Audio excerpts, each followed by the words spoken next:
এক স্ত্রীলোকের দুইটি ছেলে ছিল। একটি নিজের ছেলে, অপরটি সতীনের ছেলে।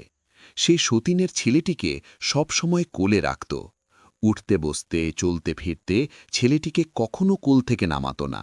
এমনকি কোলে কাঁখে নিয়েই সংসারের কাজকাম করত।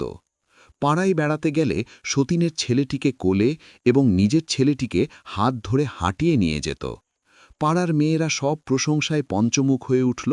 সবাই বলতে লাগল, মেয়েটির মনে একটুও হিংসা নাই। সতীনের ছেলেকে কোলে আর নিজের ছেলেকে হাঁটিয়ে নিয়ে বেড়ায়। সতীনের ছেলেকে এত আদর করতে আর কোথাও দেখা যায় না। এরূপ সতীসাধ্বী নারী আর হয় না।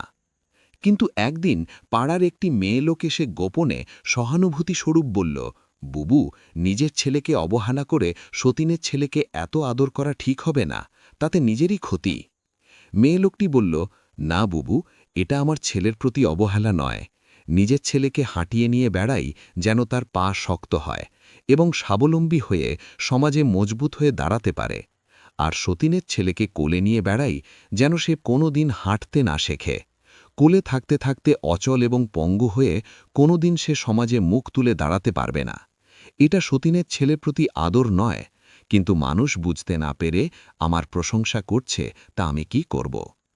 ঠিক সেইরূপভাবে জাতি সুদ খেয়ে খেয়ে শ্রম বিমুখ হোক, অলস এবং অকর্মণ্য হোক, পঙ্গু হয়ে ধ্বংসপ্রাপ্ত হোক, তা হোক, কিন্তু সরকার অবুঝ লোকদের প্রশংসা পেয়ে ধন্য, গর্বিত এবং আহ্লাদিত।